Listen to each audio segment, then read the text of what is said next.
오늘날 교회에 대한 세상 사람들의 반응은 매우 다양합니다. 그 중에 교회를 환영하고 이해하기보다는 거절하고 오해하는 경우가 많이 있습니다. 특히 교회가 기독교의 핵심 교리에 대해서 말하면 세상 사람들은 즉각적으로 거부감과 적개심을 나타냅니다. 예를 들어서 모든 인간은 타락했다라고 말하면 세상 사람들은 아니 그래도 우리가 선한 구석이 있지 않냐, 선한 사람들이 있지 않냐 이렇게 반발합니다. 또 하나님의 불가항력적인 거부할 수 없는 하나님의 은혜가 있다라고 말하면 사람들은 인간에게는 자유의지가 있고 선택의 권리가 있다라고 맞서기도 합니다. 예수님만이 유일한 구원자요 메시아다 이렇게 말하면 너네만 진리냐 다른 종교에도 진리가 있다라고 하며 화를 냅니다. 기독교에서 죽은 자들이 다시 살아난다 이렇게 말해주면 진화론자들이나 이성주의자들은 말도 안 되는 소리라면서 벌떼처럼 들고 일어납니다. 오히려 윤회설이 더 타당하고 이성적이라며 억지 주장을 펴니다. 천국이 있다고 말해주면 듣기 싫어하고 지옥이 있다고 말해주면 더욱 듣기 싫어합니다. 자신들이 지옥에 갈 것 같기 때문입니다. 그러면서 말하기를 아니 죽으면 그만이지 천국과 지옥이 어디 있느냐라고 하며 애써 태어난 척합니다. 이렇듯 세상 사람들은 기독교의 핵심 진리에 대해서 강한 거부감을 나타냅니다. 2000년 전 이스라엘의 상황도 지금과 별다르지 않습니다. 예수님께서 자신을 이제 나는 하늘에서 내려온 생명의 떡이다 라고 말씀하셨을 때 당시 함께 있던 많은 종교인들이 부정적인 반응을 보이며 적개심까지 드러내었습니다. 오늘 본문 41절에 자기가 하늘에서 내려온 떡이라 하심으로 유대인들이 예수에 대하여 수군거려 이르되 이는 요셉의 아들 예수가 아느냐 그 부모를 우리가 아는데 자기가 지금 어찌하여 하늘에서 내려왔다 하느냐. 사람들은 서로 수군거렸습니다. 우리가 예수의 부모를 아는데 어떻게 자기가 하늘에서 내려왔다고 말할 수 있는가 분개했습니다. 어찌 보면 무신론자보다 더 복잡하고 강팍한 사람들이 종교인인 것 같습니다. 각종 편견과 오류를 범하면서도 자신들의 잘못은 알지 못하고 인정하지 않으며 수정하려 들지도 않기 때문입니다. 그래서 예수님도 당시 종교인들에게 서로 수군거리지 말라라고 말씀하셨습니다. 예수께서 대답하여 이르시되 너희는 서로 수군거리지 말라. 나를 보내신 아버지께서 이끌지 아니하시면 아무도 내게 올 수 없으니 오는 그를 내가 마지막 날에 다시 살리리라. 이 말씀 안에 구원의 해답이 있습니다. 구원이란 무엇일까요? 구원은 하나님께서 예수님을 이 땅에 보내신 하나님께서 사람들을 예수님께로 이끄는 것입니다. 오늘 본문 말씀에서 나를 보내신 아버지께서 이끌지 아니하시면 아무도 내게 올 수 없다. 구원은 예수님을 통해서 영원하신 하나님과 연결되는 것입니다. 그리고 하나님 아버지께서 이끄시지 않으면 어느 누구도 예수님께 올 수 없습니다. 인간이 구원에 대한 의지를 갖고 있어야 구원받을 수 있을 것 같지만 사실은 하나님께서 허락하시고 은혜를 베푸셔야만 구원을 받을 수 있습니다. 세상에서 자신에 대해서 스스로 깨달아서 나는 정말 어쩔 수 없는 죄인이야. 나는 하나님의 은혜가 필요해. 이렇게 스스로 깨달아서 하나님 앞에 가는 것이 아닙니다. 이렇게 하나님 앞에 나아가는 사람은 없습니다. 다만 하나님에 대한 목마름이 있을 뿐 하나님께 나아가려는 생각은 하지 못합니다. 인간은 하나님 아버지께서 내미시는 손, 초청하시는 손이 있기에 구원을 받을 수 있는 것입니다. 인간은 하나님께서 초청해 주시지 않으면 영원히 예수님을 믿을 수 없습니다. 오늘 본문에서 나를 보내신 아버지께서 이끌지 아니하시면 아무도 내게 올 수 없다. 이렇게 말씀하십니다. 주님께서 이끄시지 않으면 결단코 응답할 수 없습니다. 우리는 허공으로 구원의 손을 내밀 수 없습니다.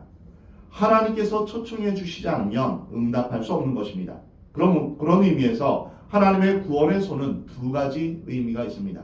첫째는 은혜의 손입니다. 하나님께서 먼저 손을 내미시고 조건 없이 초청하시는 것입니다. 구약에서 수많은 선지자를 통하여서 하나님께서 말씀하십니다. 너희는 내게로 나오라. 돈 없는 자도 값없이 내게 와서 사라. 목마른 자들아 내게로 와서 마시라. 배고픈 자들아 내게로 와서 배불리 먹어라.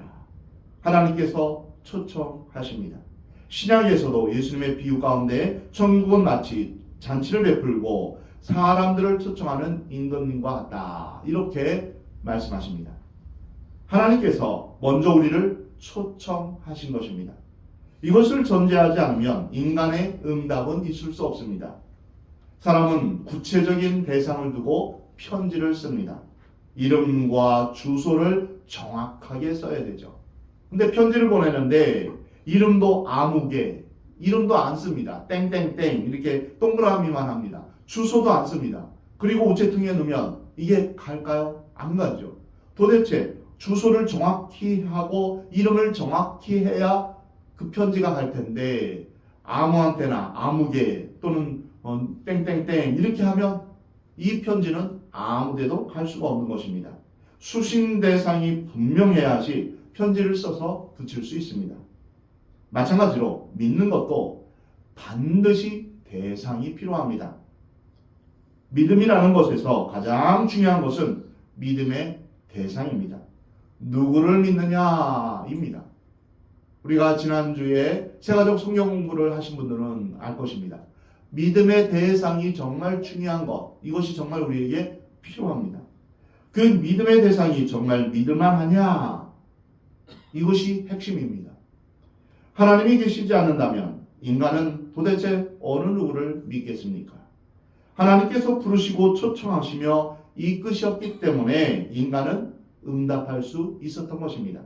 따라서 구원은 하나님께서 내미시는 손, 이것이 먼저입니다. 두 번째는 믿음의 손입니다.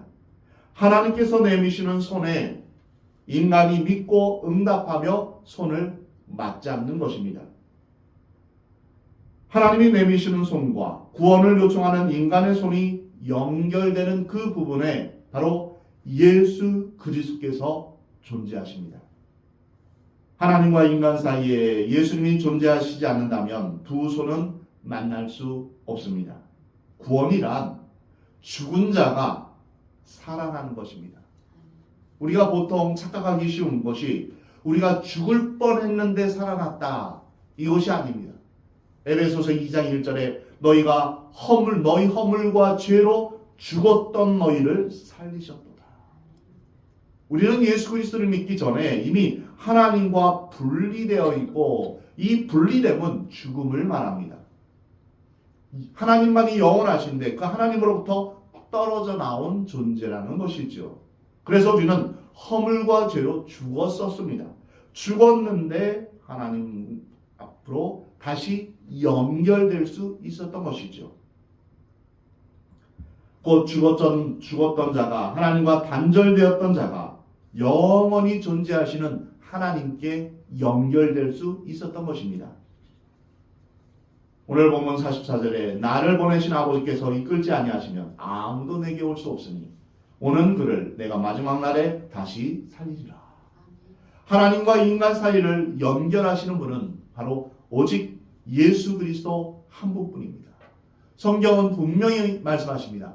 하나님과 우리 사이에 중보자는 오직 한 분, 예수 그리스도시다라고 말씀하고 있습니다. 예수님은 하나님의 은혜와 인간의 믿음 사이에 있는 연결고리 역할을 합니다. 다리 역할을 하는 것입니다. 예수님은 십자가 위에서 한 손은 하나님의 손을, 한 손은 인간의 손을 잡고 서로 연결한 것입니다.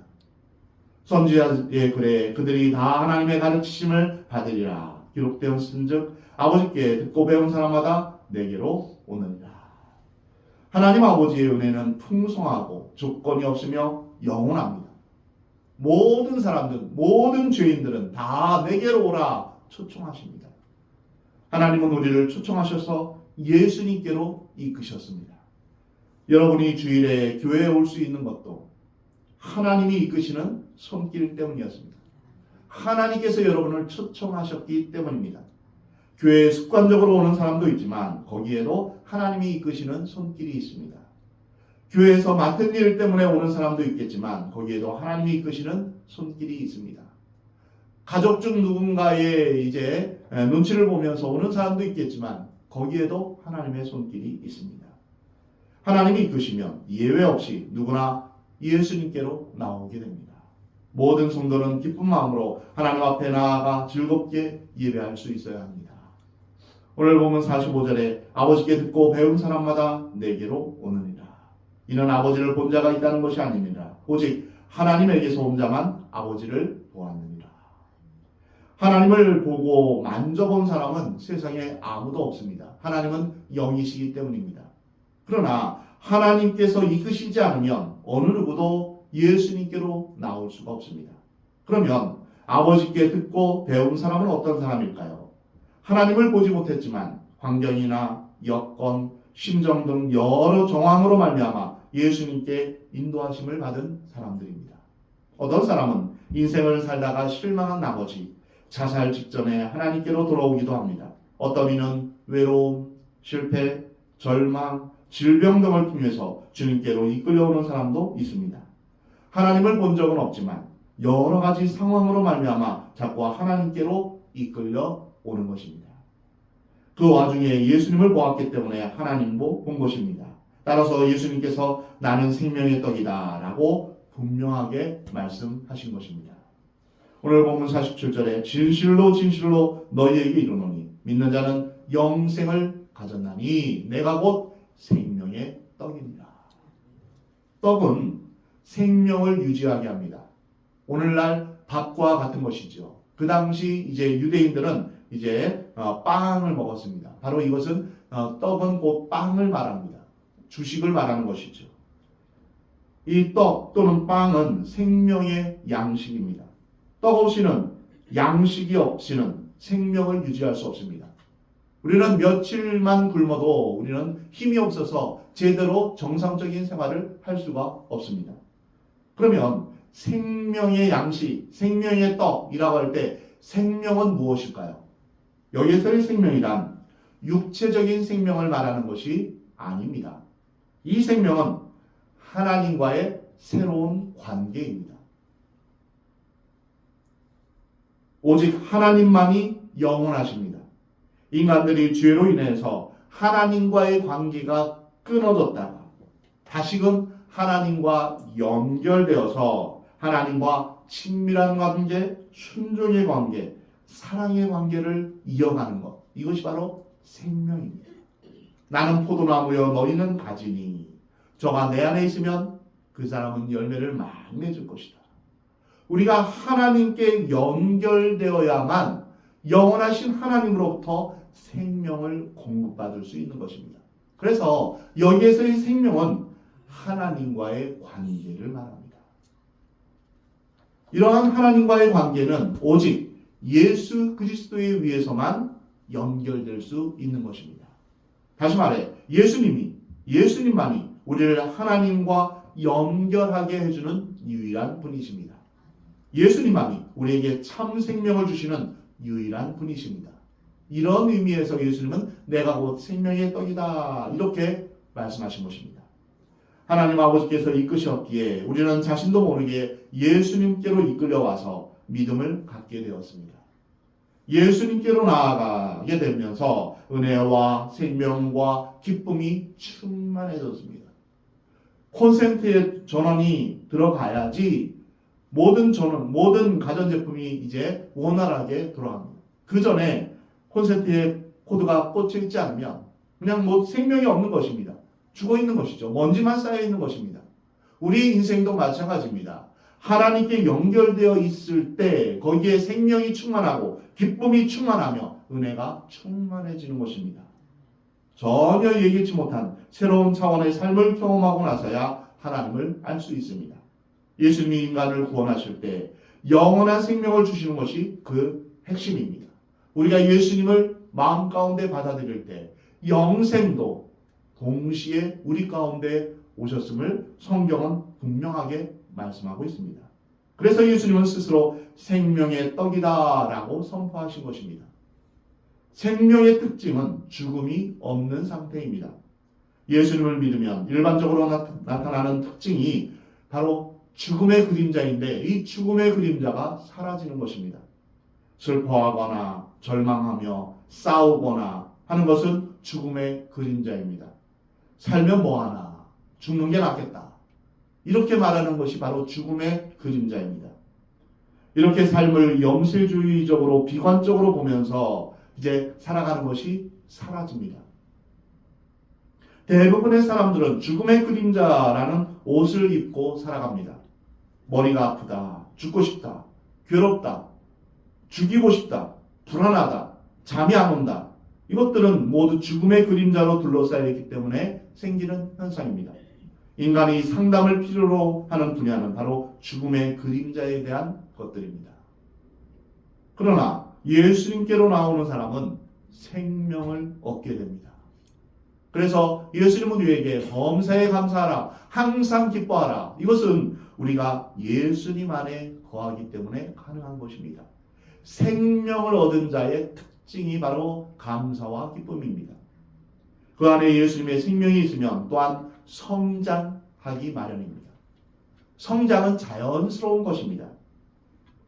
생명에는 번식과 열매가 있습니다. 생명은 절대 성장을 멈추지 않습니다. 계속 성장합니다. 생명은 빛이고 사랑이며 영원합니다. 생명은 말씀입니다. 말씀이 우리 가운데 거하셨다. 태초에 하나님께서 말씀으로 이 세상을 창조하셨고 말씀이 육신이 되어 이 땅 가운데 오셨다. 바로 이 말씀이 곧 예수님이십니다. 그리고 이 말씀이 곧 우리의 생명이 되는 것입니다. 예수님의 생명이 우리 가운데 들어오면 자신도 모르게 빛 가운데 서게 되고 편안하며 관용하게 됩니다. 온유하고 겸손한 예수님의 마음을 품게 됩니다. 긍정적인 삶의 자세가 되고 미래에 대한 희망으로 가득 차게 됩니다. 사람들에게 희생정신으로 다가가게 됩니다. 자신 안에서 기쁨이 샘솟는 것을 경험할 수 있습니다. 예수님은 스스로 자신을 생명의 떡이다 라고 표현하셨습니다. 생명의 떡과 비교되는 것은 바로 광야 생활에서의 만나입니다. 이스라엘 백성들이 애굽에서 나온 후에 40년 동안 광야에서 만나를 먹었습니다. 예수님은 만나를 먹은 사람들도 죽었지만 나를 먹는 사람은 영원히 죽지 않는다라고 약속하셨습니다. 오늘 본문 49절에 너희 조상들은 광야에서 만나를 먹었어도 죽었거니와 이는 하늘에서 내려오는 떡이니 사람으로 하여금 먹고 죽지 아니하게 하는 것이라. 나는 하늘에서 내려온 살아있는 떡이니 사람이 이 떡을 먹으면 영생하리라. 내가 줄 떡은 곧 세상의 생명을 위한 내 살입니다. 광야에서 하나님께서 주신 만나를 먹은 사람들은 모두 죽었습니다. 그러나 살아있는 떡이신 예수 그리스도를 먹는 사람은 영원히 죽지 않습니다. 예수님을 만난 사람들에게 죽음에 대한 개념은 성립하지 않습니다. 살아도 사는 것이고 죽어도 다시 살게 된다라고 주님은 우리에게 말씀하십니다. 이것이 바로 생명의 특징입니다. 그래서 우리는 사망을 향해서 호통칠 수 있습니다. 사망아, 너의 쏘는 것이 어디 있느냐? 고린도전서 15장에 사도 바울이 말한 것처럼 우리는 사망을 향하여서 호통치며 사망을 더 이상 두려워하지 않는 것입니다. 죽는 순간에도 우리는 살아있음을 느끼는 것은 영원한 생명과 연관되어 있기 때문입니다. 우리는 영원한 생명의 떡이신 예수 그리스도와 연결되어 있습니다. 숨을 쉬고 있다고 해서 모두 살아있는 것은 아닙니다. 죽음 같은 삶을 사는 사람이 있습니다. 말을 할 때 늘 원망과 분노와 또한 짜증과 죽음의 그림자가 있는 그런 사람들이 있습니다. 말하고 행동하는 것도 모두 죽은 자와 같은 그런 사람이 있습니다. 그러나 어떤 사람은 죽음을 앞에 두고도 살아있는 것처럼 느껴집니다. 입에서 생명의 말이 튀어나오고 감사와 찬양이 넘쳐납니다. 이것이 곧 생명입니다. 재미있게도 예수님은 생명을 생명의 떡이라고 표현했습니다. 떡은 무엇일까요? 떡의 본질은 보고 감상하는 것이 아닙니다. 떡을 유리관에 모셔놓고 아 예쁘다 라고 계속 지켜보지 않습니다. 여러분 중에 혹시 1년 전 떡을 이제 유리관에 보관하고 아직도 보관하면서 그것을 감상하고 계신 분 계십니까? 없죠. 떡은 먹는 것입니다. 떡은 떼어서 먹어야 의미가 있는 것입니다. 떡은 먹다라는 말과 연결되어 있습니다. 꽃은 보다. 꽃을 먹지는 않죠. 꽃은 보는 것입니다. 미술 작품은 보는 것입니다. 그러나 떡은 먹는 것입니다. 이처럼 신앙은 느끼고 감상하는 것이 아닙니다. 신앙은 바로 경험하는 것입니다. 미술관에 가서 예술 작품을 보면서 참 아름답군 이렇게 지켜보는 것처럼 감상하는 것이 신앙이 아닙니다. 보고 즐기는 것은 더더욱 아닙니다. 책을 사서 한 번도 읽지 않고 책장에 꽂아두면 그것은 장식용 책입니다.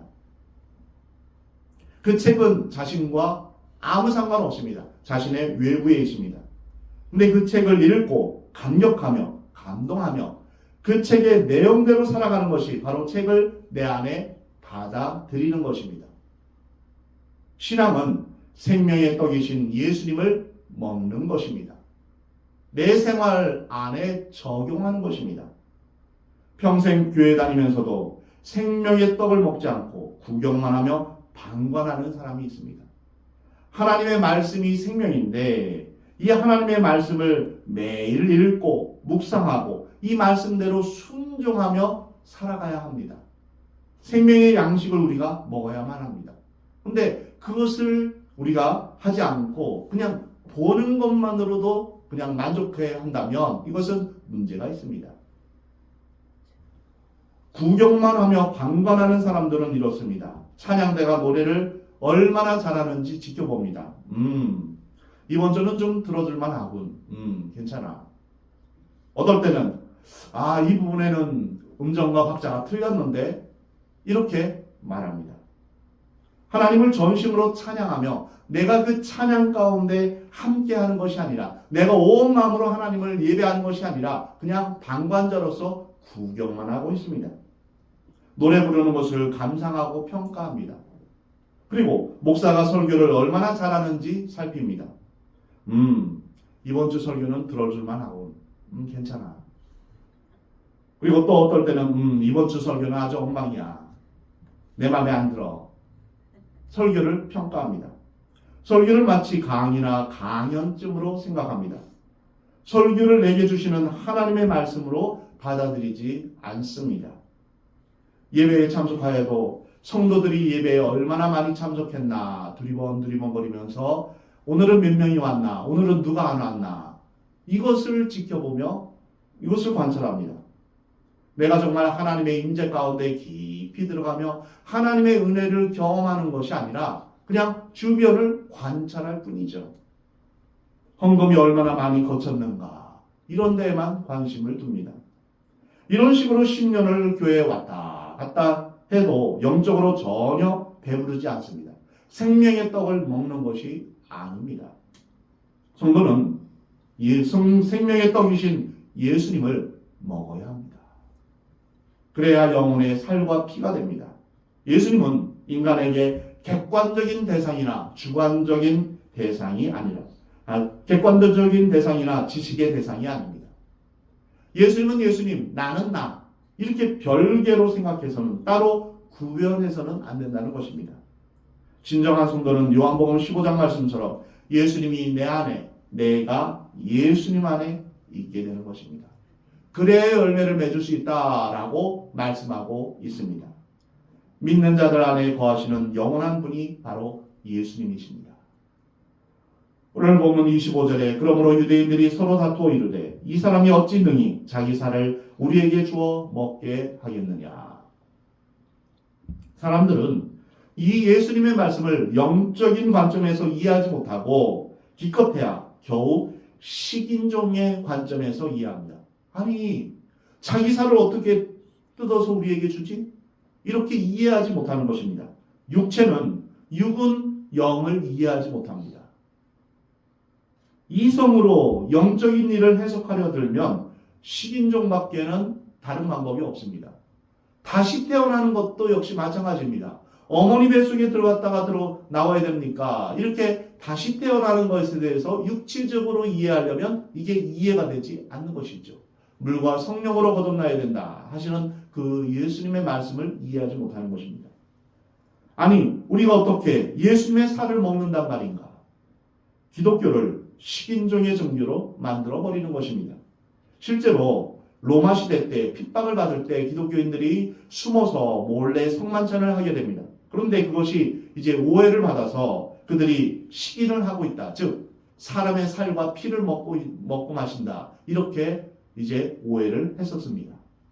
오늘 본문 53절에 예수께서 이르시되 내가 진실로 진실로 너희에게 이르노니 인자의 살을 먹지 아니하고 인자의 피를 마시지 아니하면 너희 속에 생명이 없느니라. 내 살을 먹고 내 피를 마시는 자는 영생을 가졌고 마지막 날에 내가 그를 다시 살리리니 내 살은 참된 양식이요 내 피는 참된 음료로다. 예수님은 자신을 감상하고 따지며 연구하는 그러한 대상이 아니라 먹고 마시면 풍성하게 되는 존재라고 말씀하고 있습니다. 즉 예수님과 성도는 함께 녹아서 하나로 되는 것입니다.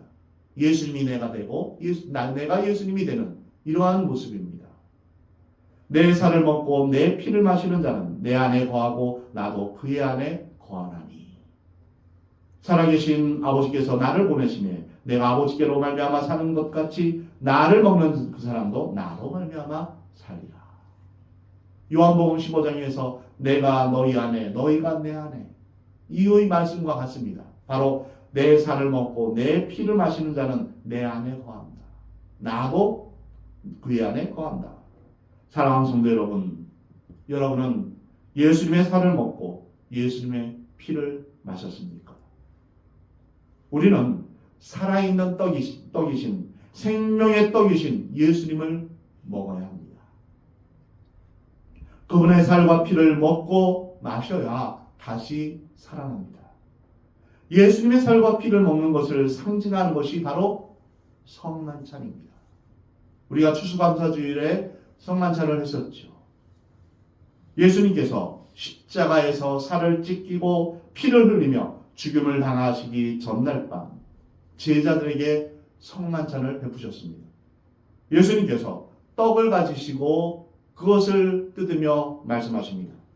이것은 너희를 위해 찢기는 내 몸이다. 받으라, 먹으라. 그 빵을 찢으시면서 그 찢기신 예수님의 살을 의미하는 것을 말씀하고 있습니다. 그리고 이것은 너희를 위해 흘리는 내 피다. 받으라, 마시라. 예수님께서 우리를 위해서 흘리신 그 피를 포도주로 상징하는 것입니다. 이 말씀들은 단지 관념이 아니라 역사적인 사실입니다. 지금도 2000년 전 십자가에서 죽으시고 부활하신 예수님은 지금도 살아계십니다. 예수님은 2000년 전에만 계신 분이 아니라 지금도 살아계셔서 우리와 함께 하시는 하나님이십니다. 그리고 우리의 마음 가운데 역사하시기를 원하시는 하나님이십니다. 지금도 그 예수님은 성령님을 통하여서 우리와 함께 하십니다. 성령님은 하나님의 영, 예수님의 영이십니다. 예수님은 내가 세상 끝날까지 너희와 항상 함께 있으리라. 세상이 끝나는 그날까지 주님은 우리와 함께 있겠다고 말씀하셨습니다.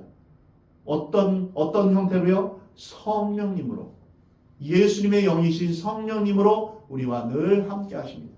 그러므로 성경에 나와 있는 그 사복음서와 또한 신약 사도행전과 신약에 나온 그 예수님이 그 시대로만 끝나는 것이 아니라 지금도 그 예수님은 살아계시고 우리 가운데 역사하시며 우리와 동행하심을 여러분 믿으시기 바랍니다.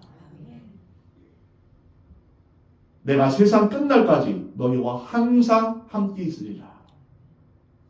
예수님의 영이신 성령님을 통해서 예수님은 우리와 늘 동행하시며 영원한 생명을 우리에게 주십니다. 말씀이 육신이 되어 우리 가운데 오신 예수님.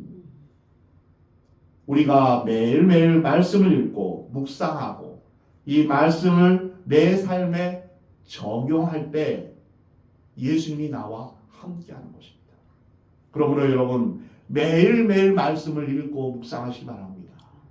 그리고 매일 성경 여러분 이제 갖고 그것을 가지고 이제 묵상하는 분이 있죠. 매일매일 하나님 말씀을 묵상하는데 많은 도움이 됩니다. 그래서 여러분 혹시 아직 신청을 하지 못하신 분은 매일 성경을 신청해서 그 본문 말씀 따라서 이제 말씀을 묵상해 보시기 바랍니다.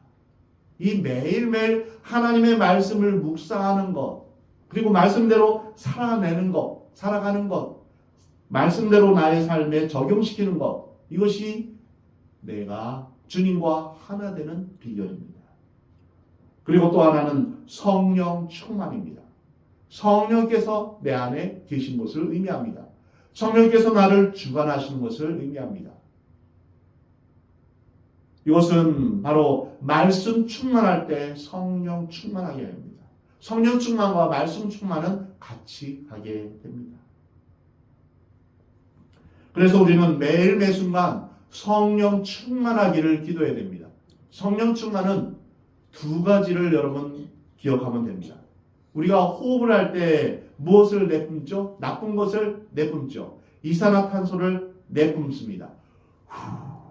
이렇게 나쁜 것을 내뿜고 그 다음엔 무엇을 들이마시죠? 산소를 들이마십니다. 이와 마찬가지로 우리는 성령 충만하기를 매일매일 기도하는 것은 어떤 작업인가? 내 안에 나쁜 것들, 바로 죄를 고백하는 것입니다. 하나님, 내 뜻대로, 내 마음대로, 내가 원하는 대로 살아왔던 것 주여 용서하여 주옵소서. 이렇게 내가 기준이 되어서, 내가 삶의 주인이 되어서 살아왔던 그런 삶의 모습들을 주님 앞에 고백하면서 이제 회개하는 것입니다.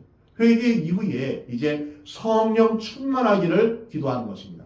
주 성령께서, 예수님께서 내 마음과 생각을 주장하여 주옵소서. 다스려 주옵소서. 이렇게 성령 충만하기를 기도하는 것입니다. 그리고 예수님의 이름으로 기도합니다.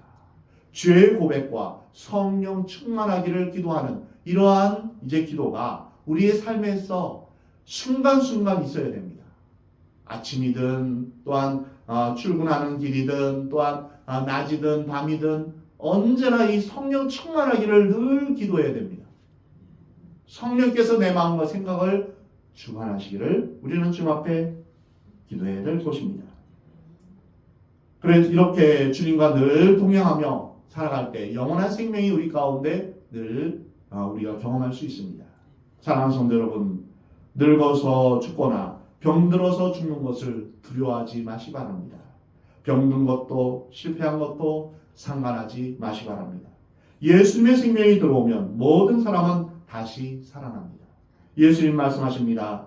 요한복음 11장에서 나는 부활이요 생명이니 나를 믿는 자는 죽어도 살겠고 무릇 살아서 나를 믿는 자는 영원히 죽지 아니하리니 이것을 내가 믿느냐 말씀하십니다.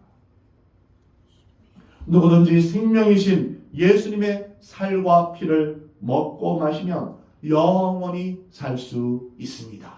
할렐루야. 아멘.